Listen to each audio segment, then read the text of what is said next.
प्रिय विद्यार्थियों, आज हम कक्षा 8 रुचिरा भाग 3 अध्याय 1 या पाठ 1 सुभाषितानि सुंदर वचन का हिंदी अनुवाद करेंगे। श्लोक नंबर 1। गुणा गुणज्ञेषु गुणा भवन्ति। गुणा गुण गुणज्ञेषु गुणवानों में गुणा गुण भवन्ति बने रहते हैं। गुण गुणवानों में गुण बने रहते हैं। ते वे गुण निर्गुण प्राप्य गुणहीन को प्राप्त करके भवन्ति दोषाः दोषाः दोष भवन्ति बन जाते हैं, दोष बन जाते हैं। वे गुणहीन को प्राप्त होकर दोष बन जाते हैं। दोबारा फिर करेंगे दोनों लाइनों की। गुण गुणवानों में गुण बने रहते हैं, वे गुणहीन के पास जाकर दोष बन जाते हैं। सुस्वादु त्वयाः स्वादिष्ट जल वाली प्रभवन्ति उत्पन्न होती हैं। नद्यः नदियाँ, प्रभवन्ति दूसरा मीनिंग है होती हैं। नद्यः नदियाँ, नदियाँ सुंदर जल वाली या स्वादिष्ट जल वाली होती हैं। नद्यः नदियाँ सुस्वादु त्वया स्वादिष्ट जल वाली प्रभवन्ति होती हैं। समुद्रम असाध्य, लेकिन समुद्र में मिलकर क्योंकि समुद्र का पानी खारा होता है। समुद्र में मिलकर, समुद्रम समुद्र में, आसाध्य मिलकर, भवन्ति अपेया अपेया न पीने योग्य भवन्ति बन जाती हैं। लेकिन समुद्र में मिलकर न पीने योग्य बन जाती हैं। तो ऐसे ही यदि किसी व्यक्ति के पास गुण है, किसी व्यक्ति के अंदर गुण है, यदि वो बुरे व्यक्ति के साथ लगेगा तो उसके अंदर बुराई अवश्य आएगी। इसलिए सत्संगति का प्रयोग करना चाहिए, सत्संगति में हमें बैठना चाहिए। तो सभी विद्यार्थी नीचे से पहले श्लोक का प्रसंग, फिर सरलार्थ और भावार्थ स्वयं समझ सकते हैं। श्लोक नंबर 2। साहित्य संगीत कला विहीनः साक्षात् पशुः पुच्छ विषाणहीनः तृणं न खादन्नपि जीवमानः तद्भाग ध्येयं परमं पशूनाम्। साहित्य जैसे पुस्तक, कोई पुस्तक हो सकती है। संगीत, संगीत जैसे बजाना गाना। कला, कला कोई हो सकती है, चित्रकला, घर बनाने कला या अन्य कलाएं। विहीन बिना, साहित्य संगीत कला के बिना। साक्षात पशु पुच्छ विषाणहीन है, पुच्छ विषाणहीन है, पूंछ और सींगों के बिना भी मनुष्य साक्षात पशु है। क्यों पशु है? जिसके पास साहित्य संगीत कला की विद्या नहीं, या जो साहित्य संगीत कला से रहित है, वो पूंछ और सींगों के बिना होते हुए भी पशु ही है। तृणम न खादन्नपि जीवमानः तद्भाग ध्येयं परमं पशूनाम्। तृणम न खादन्नपि, घास न खाता हुआ भी, तृण में तिनका होता है वैसे, लेकिन यहाँ मीनिंग लेंगे घास। घास न खाता हुआ भी जीवमान है, जीवित रहता है। कौन जीवित रहता है? पूंछ और सींगों के बिना जो पशु है, यानी जिसके पास साहित्य संगीत कला की विद्या नहीं है, ऐसा पशु कौन है? वो मनुष्य है, पशु की तरह। जो जैसे जिसको कोई नॉलेज नहीं, जिसको कोई ज्ञान, इसको क्या बोलते हैं? डंगर। तृणम न खादन्नपि जीवमान है, घास न खाता वह भी जीवित रहता है। तद्भाग ध्येयं परमं पशूनाम, यह पशुओं के लिए बहुत सौभाग्य की बात है, परम सौभाग्य है। तद मैंने यह, भाग ध्येयं सौभाग्य, परमं मैंने परम या अत्यधिक, पशूनाम पशुओं के लिए, यह पशुओं के लिए अत्यधिक सौभाग्य की बात है। यदि मनुष्य घास खाता तो पशु तो भूखे मरते। इसलिए ये लाइन इसलिए कही, ये तो पशुओं के लिए परम सौभाग्य की बात है कि घास न खाता हुआ भी मनुष्य जीवित रहता है। तो सभी विद्यार्थी नीचे से दूसरे श्लोक का प्रसंग, सरलार्थ और भावार्थ समझेंगे। प्रश्न नंबर 3, श्लोक नंबर 3। लुब्धस्य नश्यति यशः पिशुनस्य मैत्री। लोभी का यश नष्ट हो जाता है। लुब्धस्य लोभी का, नश्यति नष्ट हो जाता है, यश यश। पिशुनस्य मैत्री, चुगलखोर की मित्रता, नश्यति नष्ट हो जाती है। नश्यति को बार बार लेंगे हम। चुगलखोर की मित्रता नष्ट हो जाती है। नष्ट क्रियसे कुलम, निकम्मे का कुल नष्ट हो जाता है, कुलम। अर्थपरस्य, स्वार्थी का धर्म नष्ट हो जाता है। विद्या फलम व्यसनिन, व्यसन वाले का या बुरी लत वाले का विद्या का फल नष्ट हो जाता है। कृपणस्य सौख्यम, कंजूस का सुख नष्ट हो जाता है। राज्यम प्रमत सचिवस्य नराधिपस्य, आलसी मंत्री वाले, प्रमत सचिवस्य आलसी मंत्री वाले, नराधिपस्य राजा का राज्यम राज्य नष्ट हो जाता है। एक बार फिर करेंगे।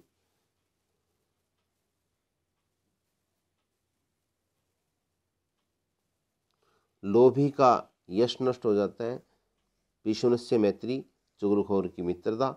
नष्ट क्रियस्य कुलम, निकम्मे का कुल।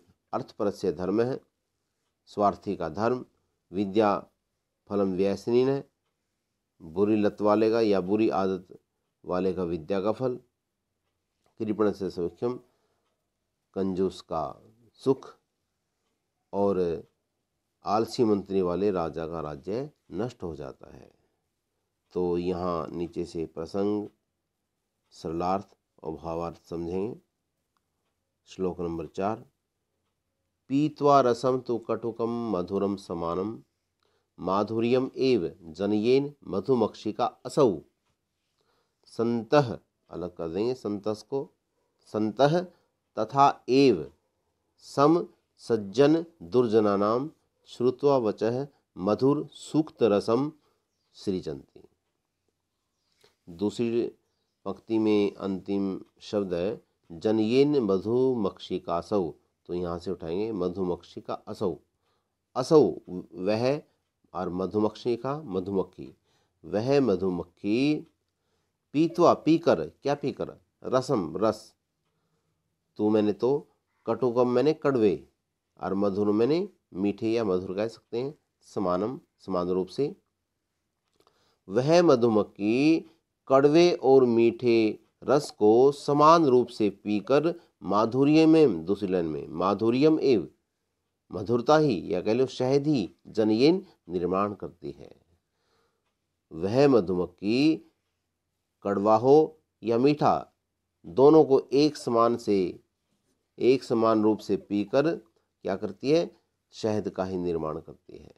चाहे किसी फूल के ऊपर बैठे मक्खी कैसा भी रस पिए, कड़वा या मीठा, लेकिन वो शहद ही बनाती है। तो इसी प्रकार संतस तथैव, उसी प्रकार संत लोग सम सज्जन दुर्जनानाम, सज्जनों और दुर्जनों के या अच्छे और बुरों के, सज्जनों और दुर्जनों के वचः, चौथी लाइन में वचः वचन, सम समान रूप से, श्रुत्वा सुनकर, चौथी लाइन में श्रुत्वा सुनकर, मधुर सूक्त रसम सृजन्ति, मधुर सूक्तियों का या मधुर वचनों रूपी रस का निर्माण करते हैं। तो सज्जनों के तो वचन ही, सुंदर वचन ही या अच्छे वचन ही रस हैं। तो उसी प्रकार संत लोग सज्जनों और दुर्जनों के वचनों को समान रूप से सुनकर मधुर वचन रूपी रस का निर्माण करते हैं। एक बार फिर करेंगे हिंदी। वह मधुमक्खी कड़वे और मीठे रस को समान रूप से पीकर शहद का ही निर्माण करती है। उसी प्रकार संत लोग सज्जन और दुर्जनों के वचनों को समान रूप से सुनकर केवल मधुर वचन रूपी रस का निर्माण करते हैं। तो नीचे से प्रसंग, सरलार्थ और भावार्थ स्वयं समझेंगे। श्लोक नंबर 5।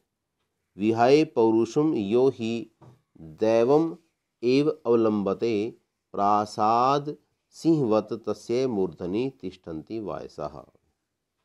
तो विहाय मैंने छोड़कर, पौरुषम मैंने परिश्रम को, यो मैंने जो, दैवम मैंने ही, और दैव मैंने भाग्य, और एव मैंने ही अवलंबते सहारा लेता है। जो पौरुष को छोड़कर, जो परिश्रम को छोड़कर केवल भाग्य का ही सहारा लेता है, वह कैसा व्यक्ति बताया गया अगली लाइन में? प्रासाद सिंहवत, महल में बैठे हुए शेर की तरह। शेर वास्तव में नहीं, सिंह की मूर्ति, शेर की मूर्ति, महल में बैठे हुए शेर की मूर्ति की तरह। और कैसी मूर्ति है वो? तस्य मूर्धनि तिष्ठन्ति वायसा, जैसे उस मूर्ति के ऊपर कौवे बैठे रहते हैं। तो ऐसे ही उस आदमी की कोई महत्व नहीं उस आदमी का जो परिश्रम नहीं करता, जो अपना पौरुष नहीं करता। तो दोबारा फिर समझेंगे इस श्लोक की हिंदी। जो मनुष्य पौरुष को छोड़कर या परिश्रम को छोड़कर भाग्य का सहारा लेता है, उसके सिर पर शेर, महल में स्थित या महल में बैठे हुए शेर की मूर्ति के ऊपर कौवे बैठे रहते हैं, वैसे ही उस आदमी का कोई महत्व नहीं। जैसे महल में स्थित उस शेर की मूर्ति का या उस शेर का कोई महत्व नहीं। तो अलग अलग शब्दार्थ करेंगे। विहाय छोड़कर, पुरुष मैंने परिश्रम को, यो मैंने जो, ही मैंने ही, दैव मैंने भाग्य, एव मैंने ही अवलंबते सहारा लेते हैं। प्रासाद महल सिंहवत, शेर की तरह। तस्य उसके मूर्धनि सिर पर, तिष्ठन्ति बैठे रहते हैं, वायसा कौवे। तो नीचे से प्रसंग, सरलार्थ और भावार्थ समझेंगे। श्लोक नंबर 6। पुष्प पत्र छाया मूल वल्कल दारुभी धन्या महिरुहा येषाम विमुख यान्ति नार्थिन। तो इसमें वृक्षों के बारे में बताया गया है। पुष्प फूल, पत्र पत्ते, फल फल, छाया छाया, मूल वृक्ष की जड़, वल्कल छाल, और दारू भी लकड़ियों के द्वारा। जो वृक्ष पुष्प पत्र फल छाया जड़ छाल और लकड़ियों के द्वारा जिनसे लोग विमुख नहीं होते या जिनसे याचक वापस नहीं जाते, ये चीज़ लेके जाते हैं, पुष्प लें या पत्थर लें या फल लें, छाया लें या मूल लें, मूल यानी जड़, वल्कल लें, छाल लें वृक्ष की, या फिर लकड़ियाँ, तो ऐसे वृक्ष धन्य हैं। धन्या महिरुहा, धन्या महिरुहा वे वृक्ष धन्य हैं, ये शाम जिनसे, नार्थी ने लास्ट शब्द, जिनसे याचक विमुख यान्ति, विमुख नहीं होते या निराश नहीं होते, वे वृक्ष धन्य हैं जो क्या नाम है, पुष्प पत्र फल छाया मूल यानी जड़ और क्या नाम है वल्कल छाल और लकड़ियां देते हैं। ऐसे वृक्ष धन्य हैं जिनसे याचक कभी भी निराश नहीं होते। विमुख मैंने निराश। तो नीचे से प्रसंग, सरलार्थ और भावार्थ समझेंगे। श्लोक नंबर 7। चिंतनिया ही विपदाम आदावेव, अलग अलग करेंगे तो आदावेव को आदौ एव प्रतिक्रिया न कूप खननम युक्तम प्रदीप्ति वहनी न गृहे। चिंतनिया ही, सोच लेना चाहिए, विपदाम विपदा के बारे में, विपत्ति के बारे में, मुसीबत के बारे में, आदावेव पहले ही, प्रतिक्रिया, विपत्ति का पहले से ही उपाय सोच लेना चाहिए। विपत्ति का आने से पहले ही उसका उपाय सोच लेना चाहिए। चिंतनीय ही, सोच लेना चाहिए, विपदाम मुसीबत के बारे में, आदावेव पहले ही, प्रतिक्रिया उपाय। विपत्ति को आने से पहले ही उसका उपाय सोच लेना चाहिए। न कूप खननम युक्तम प्रदीप्ति वहनीना गृहे। आग के द्वारा वहनीना आग के द्वारा प्रदीप्ति गृह, ऐसे होगा, आग के द्वारा जलते हुए घर में कुआं खोदना उचित नहीं। कूप खननम, कुआं खोदना, न मैंने नहीं, युक्त मैंने उचित नहीं। तो इसलिए कहा गया कि मुसीबत आने से पहले उसका उपाय सोच लेना चाहिए। यदि बाद में उपाय सोचेंगे तो पछताना ही पड़ेगा। तो सभी विद्यार्थी प्रसंग, सरलार्थ और भावार्थ समझेंगे। तो अगली वीडियो में हम इसी पाठ का अभ्यास समझेंगे। धन्यवाद।